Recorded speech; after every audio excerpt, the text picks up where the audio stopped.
The 6 Sly Ways of the Gaslighter. A new review illuminates the causes and consequences of gaslighting. This is printed in psychologytoday.com and written by Susan Krauss Whitborn, PhD, and updated March 26, 2025.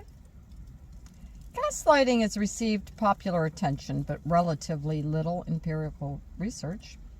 A new paper traces the history of gaslighting and compares relevant theoretical perspectives. It all boils down to 6 basic tactics that allow gaslighters to have their power over their victims.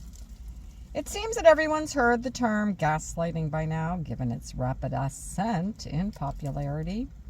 For some reason, the idea got caught on with the general public, even leading to the term being chosen in 2022 as a Merriam-Webster Dictionary Word of the Year. Well, why all of the fuss?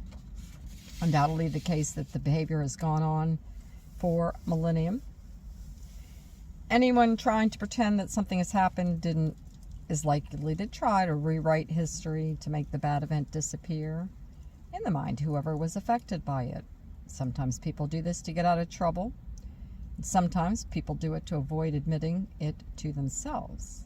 And sometimes, in more problematic situations, gaslighting is used as a form of emotional manipulation. It's this use of gaslighting that has now become woven into common parlance. Gaslighting and control. According to the University of Sydney's Larian Dark and colleagues in 2025, gaslighting applies to more than simply tweaking the past. It does have that more ominous meaning, making it a form of psychological abuse. Lest you think that this is an exaggeration, he notes that it's more than a means of emotional control and causes a type of harm that can wear a person down over time, increasing their vulnerability to coercive control. As compelling as this argument is, there remains considerable ambiguity as the definition of gaslighting. Some of the problems involve determining whether it's intentional and repetitive, and whether thinking of the victim if it is necessary for gaslighting to have occurred. These issues become reflected in research whose progress has been stymied by definitional issues as well as by a tendency for investigators not to draw upon existing studies before embarking on their own. Major landmarks in gaslighting's history. It makes a person question their sanity. If not, requires psychiatric hospitalization for some. Eventually, the emphasis shifted to a broader and more ambiguous phenomenon that encompass normal relationships and interactions. It didn't take long in this process for the psychodynamic view to become a prevailing lens for understanding the motivation of both the perpetrator and the victim. And both parties are consciously or not complicit in the process. Referring to the process by the term projective identification, this would imply that the perpetrator projects unwanted parts of their self onto the other, who then comes to identify with this representation.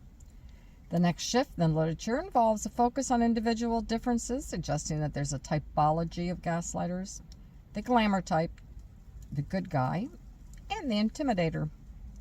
Victims, for their part, were identified as having traits as needing to be understood, or wanting to be good enough, and having a high degree of empathy. Both of these approaches fit into the "it takes two to tango" idea. For a gaslighter to succeed, the person being gaslit has to have some type of vulnerability.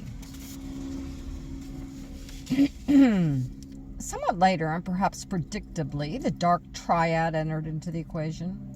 Now you have someone whose psychopathy, narcissism, sadism, and Machiavellianism lead to gaslighting as part of their larger behavioral pattern. As informative as this approach was, Dark and others conclude that it nevertheless only accounts for the manipulative, intentional gaslighting. Remember that according to psychodynamic theory, there's a heavy dose of unconscious motivations in both parties in some forms of gaslighting. Most recently, gaslighting has taken on social and cultural interpretation in which the behavior is seen as an attempt to quash resistance in institutions ranging from medical institutions, workplaces, mass media, and politics. However, writers who prefer to reserve the term for interpersonal relationships. Going even beyond this extension, there are philosophical analysis of gaslighting and the social function it plays in conversation.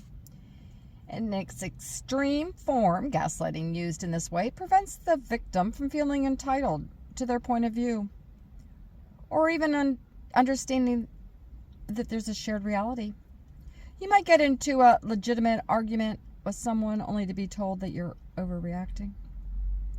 Boiling it down into gaslighting's 6 components, this insightful and comprehensive analysis of the attempts within various disciplines to provide an understanding of gaslighting may leave you wondering whether anyone will ever agree on what the phenomenon is or why it exists. You'll be glad to know that the U.S. Sydney team did settle on 6 basic concepts that help to organize the existing literature and provide a framework for future work. It's these 6 qualities, they conclude, that constitute gaslighting. 1. Manipulation of reality. These tactics include lying, questioning perceptions, thoughts, reactions, and memories, or manipulating the environment to create confusion. 2. Denial. Refusing to acknowledge facts, even when there is evidence to the contrary. Dismissing and minimizing by making them unsure of what to expect, lies or truth, or love or abuse. 4.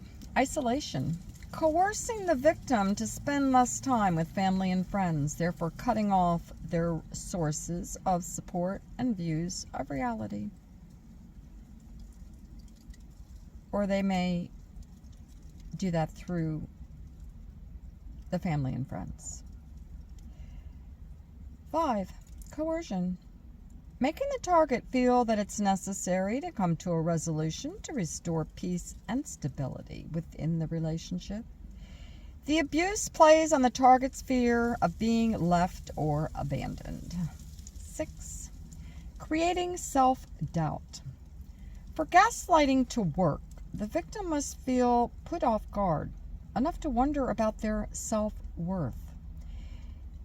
If not, by having their self-worth crumble completely, which is the gaslighter's goal. As you read through these 6 components, you can now trace each to its roots in previous attempts to conceptualize the process of gaslighting, with such serious consequences as destruction of the sense of self. You can also see how this behavior can qualify as a form of abuse. Furthermore, as the authors note, future research needs to be grounded in the importance of looking beyond individual differences or interpsychic processes. To sum up, gaslighting is a complex interpersonal behavior that still requires great empirical attention. For now, understanding these complexities, both in their nature and history, can provide the next steps towards successful interventions.